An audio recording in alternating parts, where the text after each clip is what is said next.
Bien, queridos amigos, esta es una nueva jornada educativa y estamos estableciendo una línea de tiempo con todo lo necesario para la matemática básica. Vamos a hablar el día de hoy de potenciación y radicación de números enteros.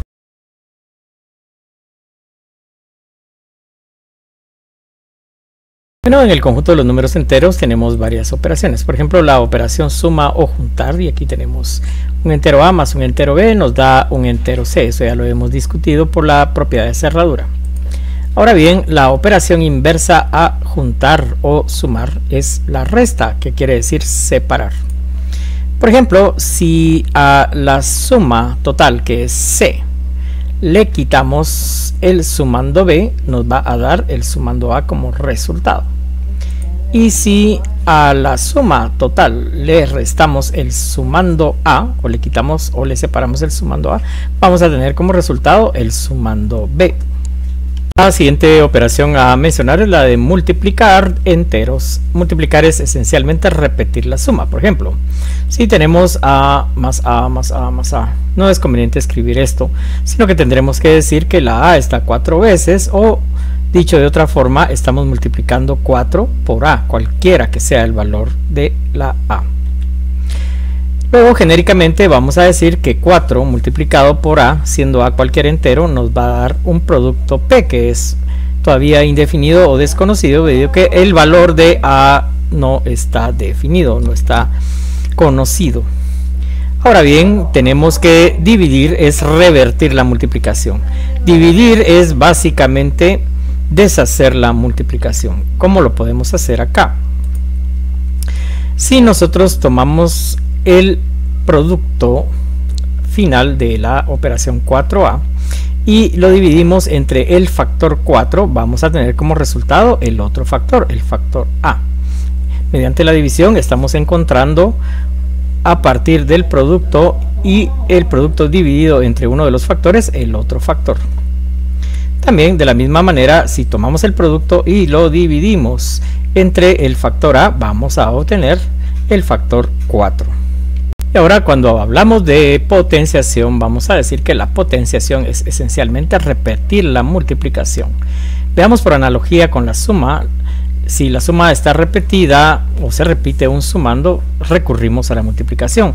Pero si el producto, un factor, se repite, el mismo factor se repite una serie de veces, entonces recurrimos a la potenciación. Por ejemplo, acá tenemos el factor a por a por a por a. Lo podemos convertir en una operación de potenciación donde vamos a tener a elevado a la cuarta potencia. Luego vamos a decir que a elevado a la cuarta potencia va a ser igual a un resultado m que no conocemos. Ahora vamos a decir que la radicación es revertir la potenciación. ¿De qué manera se hace esto? Si tomamos el resultado de esta potenciación, que es m, y a este valor, a esta cantidad m, le aplicamos la raíz de grado 4, vamos a tener la base o el número el cual elevamos a la cuarta potencia para obtener el valor m.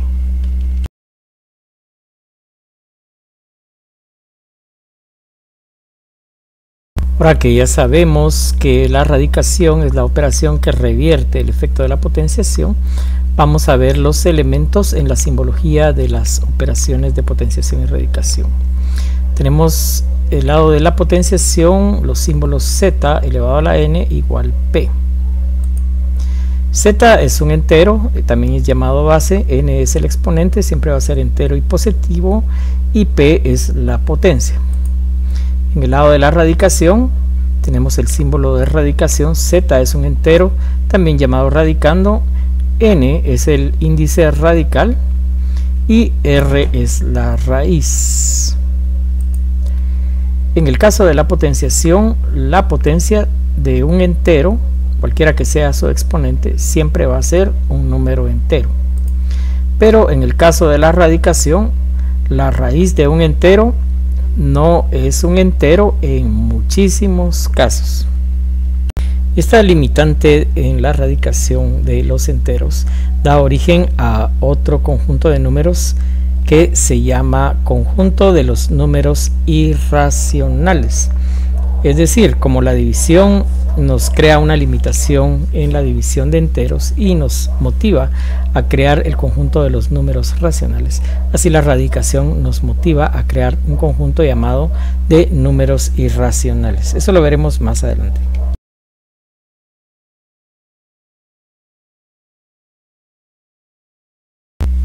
Bueno, y en la potenciación de enteros tenemos algunos modelos a seguir. Si tenemos el número entero 1 elevado a un exponente n desconocido, siempre vamos a tener 1. Si tenemos 2 elevado a la n, ese número n nos dice cuántas veces debemos multiplicar el 2 para obtener el resultado deseado. Pero como n está indefinido, lo simbolizamos así como 2 por 2, puntos suspensivos 2, n veces 2. 3 a la n de la misma manera, 4 a la n de la misma manera y así sucesivamente.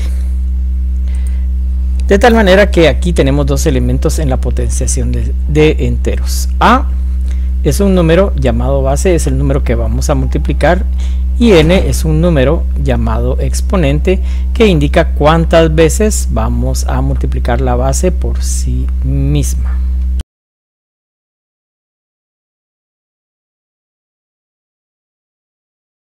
Vamos a tener varios casos al hablar de la potenciación de enteros. Primero tenemos potenciación de enteros positivos con exponente par y con exponente impar. Luego hablaremos de la potenciación de enteros negativos con exponente par y con exponente impar. Primer caso, por ejemplo, cuando tenemos la potenciación de enteros positivos con exponente par. El número 2 elevado al cuadrado nos da 4 positivo, siendo el 2 la base positiva, el exponente 2 par y el resultado es 4 positivo. El caso donde tenemos el 2 positivo elevado a la cuarta potencia nos da como resultado la potencia 16 positivo. Cuando tenemos exponente impar, por ejemplo 3, 5, 7, etcétera, tenemos la base o el número que vamos a elevar con signo positivo. Tenemos por ejemplo 2 positivo elevado al cubo o a la tercera potencia nos da 8 positivo. Cuando tenemos 2 positivo elevado a la quinta potencia nos va a dar 32 positivo. El patrón acá es que cuando elevamos a cualquier potencia o exponente, par o impar, una base o un número entero positivo, el resultado, es decir, la potencia, va a ser positiva. Veamos ahora qué sucede con los enteros negativos. Vamos a ver que si elevamos un entero negativo a una potencia par, es decir, 2, 4, 6, 8, etcétera, el resultado es positivo. Si tenemos menos 2 elevado al cuadrado, potencia par, el resultado es 4 positivo. Si tenemos el menos 2, un número entero negativo elevado a cuarta potencia, potencia par, el resultado es un número positivo más 16. Pero si nosotros elevamos un número negativo a una potencia impar, es decir, a un exponente impar, el resultado es un número negativo. Veamos el patrón de la potenciación de enteros.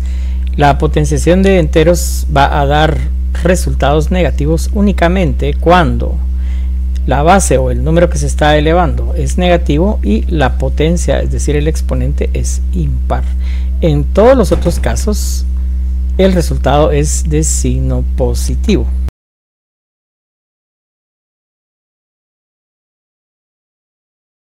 Hablemos ahora de la relación entre potenciación y radicación en los números enteros. Por ejemplo, veamos la potencia 2 de los primeros 9 números enteros positivos: 1, 2, 3, 4, 5, 6, 7, 8 hasta 9. Todos elevados al cuadrado a la potencia 2, eso quiere decir 1 por 1, 2 por 2, 3 por 3, 4 por 4, 5 por 5, 6 por 6, 7 por 7, 8 por 8 y 9 por 9. Los resultados van a ser otros números enteros: 1, 4, 9, 16, 25, 36, 49, 64, 81. Si nosotros le sacamos raíz cuadrada a estos números, vamos a tener los números que elevamos a la potencia 2 inicialmente. Por ejemplo, 1, 2, 3, 4, 5, 6, 7, 8, 9. De esta manera es que la radicación es la operación inversa a la potenciación.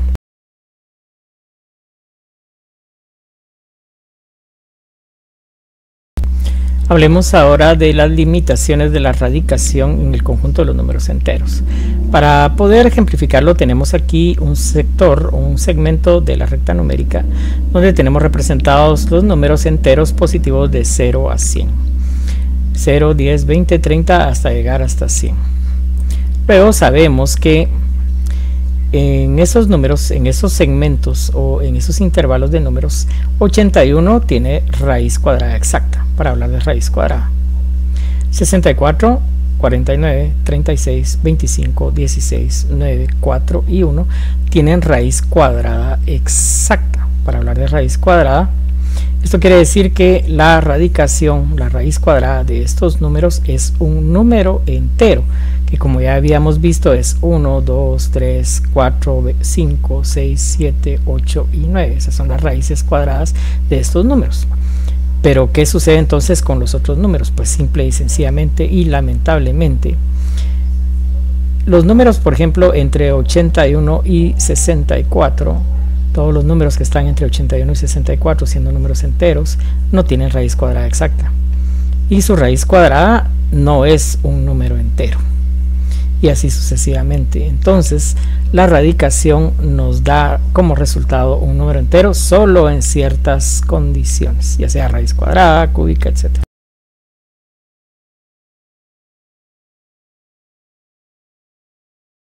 Bien, y vamos a concluir esta discusión sobre la potenciación y la radicación de enteros, hablando de la radicación y sus diferentes casos. Vamos a tener que cuando aplicamos la raíz de grado par de un número entero positivo, esta raíz puede tener dos respuestas. Una va a ser de signo positivo y otra va a ser de signo negativo. Esto es para las raíces de grado par. Raíz cuadrada, raíz cuarta, raíz sexta, etcétera, etcétera. Si vamos a calcular la raíz impar de un entero positivo, esta raíz solamente puede tener signo positivo. Estamos hablando de la raíz cúbica, raíz quinta, raíz séptima, etc. Si vamos a calcular la raíz par de un entero negativo, esta raíz par de un entero negativo no existe en ningún caso, y este es otro factor de limitación que nos obliga a crear otro conjunto de números llamado de números imaginarios. La raíz par de enteros negativos no existe nunca. Y adicionalmente, la raíz impar de un entero negativo, la respuesta de esta raíz impar de un entero negativo siempre va a ser de signo negativo.